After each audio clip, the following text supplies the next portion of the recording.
Assalamualaikum warahmatullahi wabarakatuh. Selamat pagi anak-anak. Bagaimana kabar kalian pada hari ini?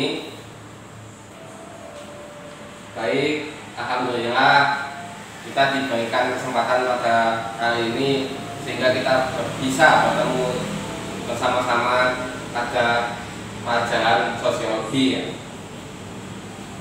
Sebelum mengawali kegiatan pada hari ini, marilah kita berdoa menurut keyakinan dan kepercayaan masing-masing. Berdoa dimulai. Berdoa dapat diakhiri. Baik anak-anak, pada kali ini kita akan mempelajari sejarah perkembangan dan sosiologi. Pada kali ini pelajaran ini bertujuan untuk mempelajari bagaimana sih gambaran untuk mempelajari sosiologi itu, bagaimana nanti ke depannya kalian ketika mempelajari sosiologi di SMA ini.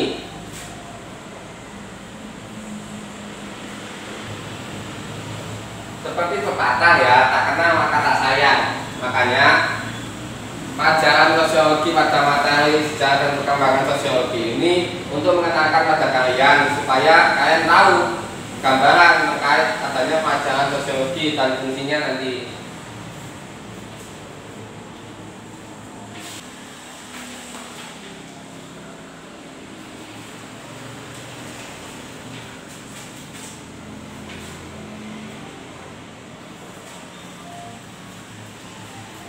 Ya, nah apakah kalian tahu ini?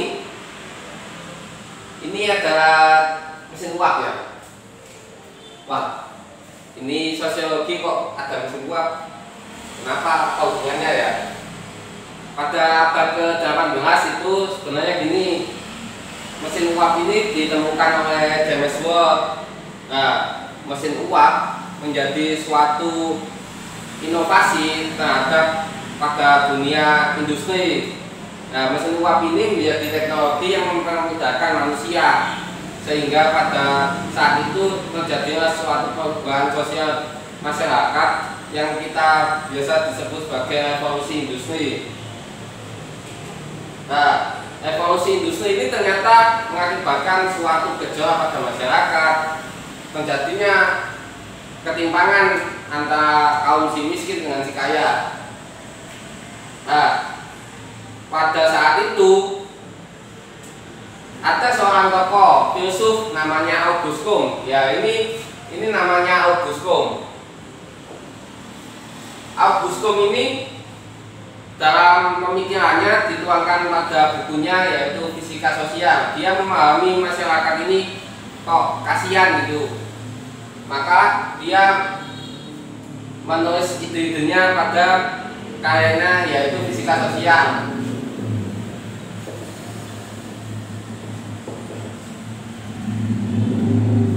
Dia juga mempopulerkan istilah sosiologi. Ya, istilah sosiologi itu berasal dari kata Yunani. Ya, dari kata Yunani ini bisa kita pecah menjadi dua, sosius dan logos.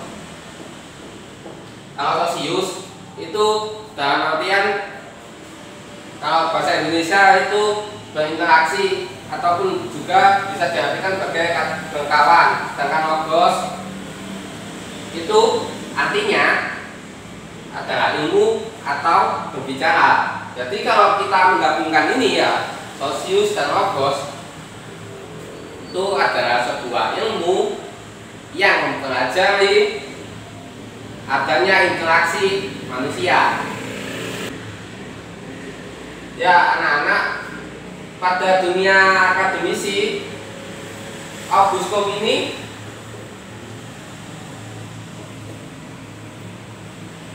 merupakan seorang filsuf.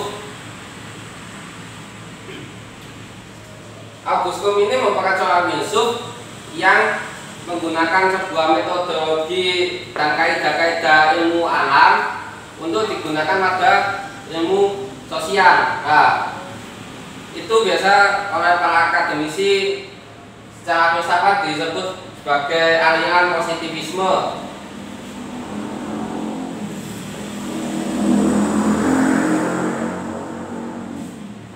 Augustum ini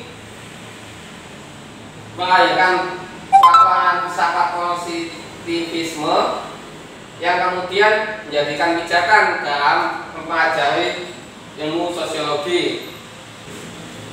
Selain itu ada juga ini pengikutnya, namanya Emil Durkheim. Emil Durkheim ini juga mengikuti aliran positivisme.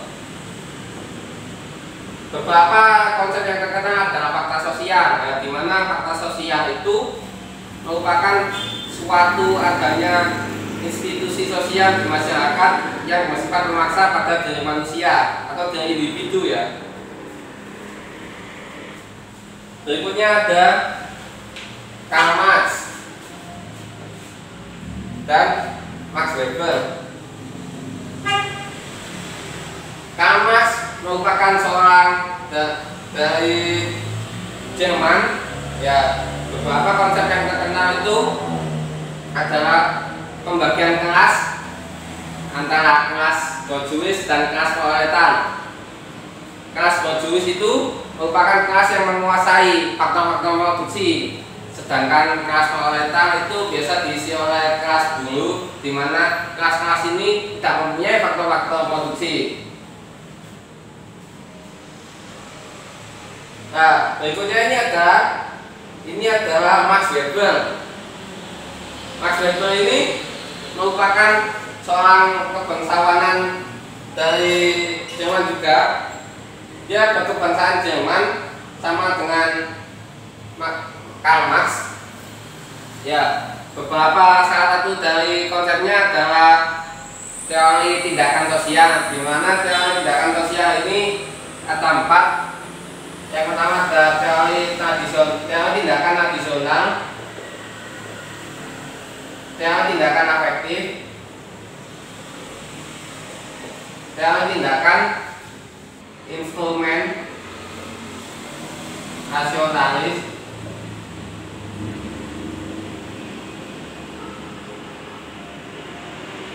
nah, teori tindakan yang ketiga ini adalah teori tindakan orientasi nilai.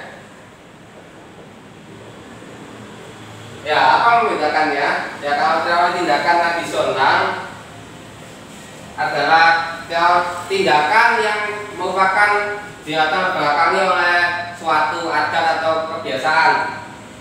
Ya, tindakan ini ya seperti kalau kalian ketika bangun tidur terus mandi rutin begitu selama seumur hidup kalian. Nah, itu yang namanya tindakan tradisional karena adanya kebiasaan.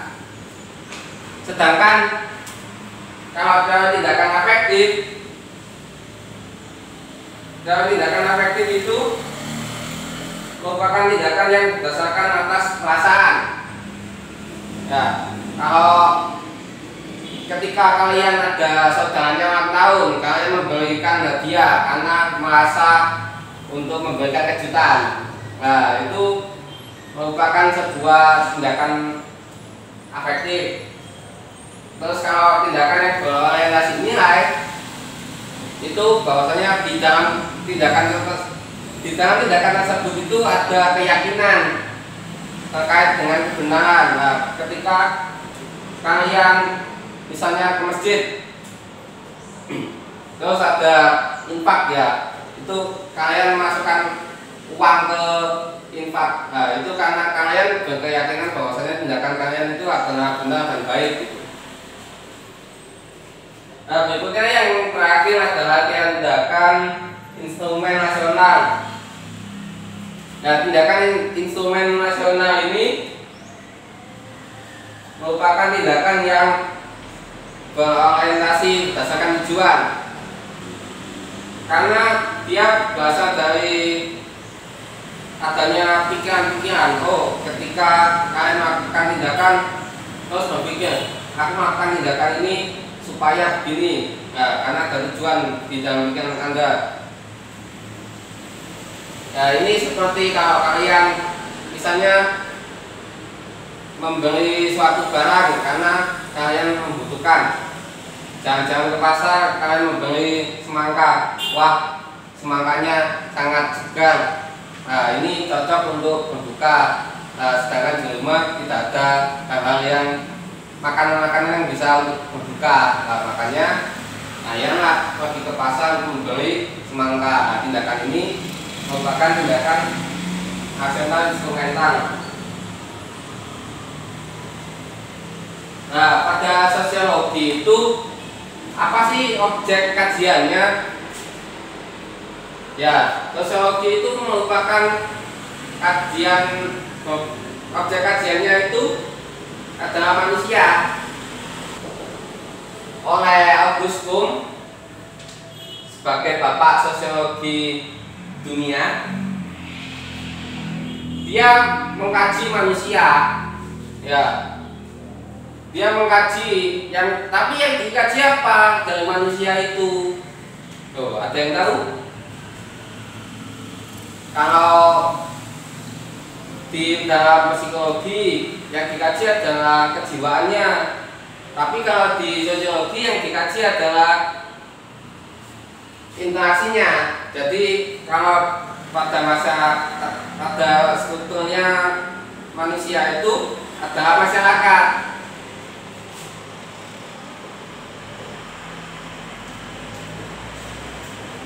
Jadi pada sosiologi itu yang dikaji, yang fokus yang dikaji dari manusia ini adalah interaksi, pola-pola interaksi dari masyarakat.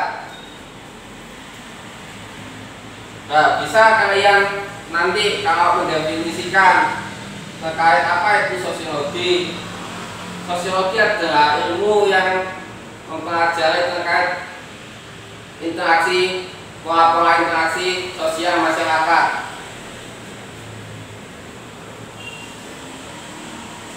Nah, ini tadi Emile Durkheim. Emile Durkheim ini salah satu teorinya adalah terkait dengan pembagian kerja di masyarakat, division of labor ya. Di mana pembagian kerja masyarakat ini terkait dengan juga solidaritas masyarakat. Ya, kalau solidaritas mekanik, di mana disebutkan oleh Emile Durkheim ini bahwasanya solidaritas mekanik itu terjadi pada masyarakat yang pembagian kerjanya masih simpel, masih sederhana, seperti pada masyarakat pedesaan yang kebanyakan adalah petani dan pedagang. Tapi ada solidaritas organik. Ya, solidaritas organik ini terjadi pada masyarakat yang pembagian kerjanya sudah kompleks, seperti di kota. Nah, mereka sudah kerjanya terspesialisasi macam-macam. Nah, makanya itu disebut solidaritas organik. Baik, anak-anak, apakah ada pertanyaan? Ya, baik. Silakan Budi, apa pertanyaannya? Ya, cukup menarik dari pertanyaan dari Budi. Budi bertanya, apakah yang membedakan ilmu sosiologi dengan ilmu-ilmu alam? Ya, ilmu sosiologi dengan ilmu alam ya jelas beda, karena ilmu sosiologi itu mengkaji adanya interaksi sosial manusia, sedangkan ilmu alam itu terkait adanya seperti kalau kita mempelajari biologi ya adanya struktur manusia. Nah, itu beda. Jadi beda dari fokus kajiannya. Baik, apakah kalian sudah mengerti terkait dengan penjelasan Bapak pada hari ini? Alhamdulillah kalau sudah mengerti. Jadi anak-anak, bahwasannya sosiologi adalah suatu ilmu yang mempelajari adanya interaksi manusia. Dia mempelajari adanya pola-pola interaksi manusia. Nah, nanti juga pada sosiologi akan mempelajari adanya gejala-gejala sosial pada masyarakat. Untuk pertemuan di minggu depan, kalian silakan cari terlebih dahulu pada internet ataupun buku referensi seperti buku paket kalian. Nah, kalian akan mencari hubungan antara sosiologi dengan ilmu-ilmu yang lain, ilmu alam ataupun ilmu sejarah, ilmu politik, dan juga kalian juga mempelajari adanya gejala-gejala sosial di masyarakat pada buku paket kalian. Nanti pada pertemuan berikutnya kita akan mempelajari materi tersebut. Cukup sekian pada kegiatan pelajaran pada hari ini anak-anak.